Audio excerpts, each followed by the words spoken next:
नमस्कार। राज्याच्या अनेक भागांमध्ये मुसळधार पावसाने हजेरी लावली आहे। पुणे सोलापूरसह अनेक जिल्ह्यांमध्ये काल मुसळधार पावसाने नागरिकांची तारांबळ उडाली।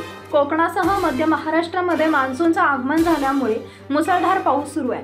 तर येत्या 24 तासांमध्ये मान्सून मुंबईमध्ये दाखल होईल असा अंदाज वर्तवण्यात आला आहे। त्यामुळे आजपासून पुढील 4 दिवस राज्यातील इतर भागात विजांच्या कडकडाटासह मुसळधार पाऊस होईल असा अंदाज हवामान विभागाने वर्तवलाय। हवामान विभागाकडून आजपासून पुढील 3 दिवस ऑरेंज अलर्टचा इशारा देण्यात आलाय। या दिवसात मुसळधार पावसाची शक्यता वर्तवण्यात आली आहे। पुढील 4 दिवस राज्यात मुसळधार पावसाचा अंदाज हवामान विभागाकडून वर्तवण्यात आलाय।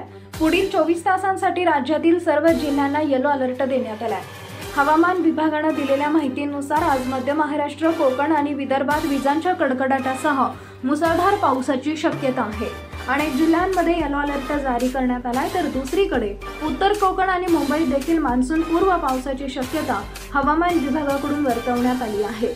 पुढील काही तासांमध्ये मुंबईसह उपनगर, पालघर, अहमदनगर, नाशिक, सोलापूर आणि सांगली जिल्ह्यात पावसाची शक्यता वर्तवण्यात आली आहे। तर छत्रपती संभाजीनगर, जालना, बीड, धाराशिव, लातूर या जिल्ह्यांनाही पावसाचा इशारा देण्यात आलाय। विदर्भातील बुलढाणा, अकोला, अमरावती, चंद्रपूर, नागपूर, यवतमाळ, वाशिम जिल्ह्यामध्ये जोरदार पाऊस कोसळण्याची शक्यता आहे। नागरिकांनी सतर्कता बाळगावी असं आवाहन हवामान विभागाकडून सांगण्यात आलंय। नवीन अपडेट जाणून घेण्यासाठी आपल्या YouTube चॅनलला सबस्क्राईब करा। धन्यवाद।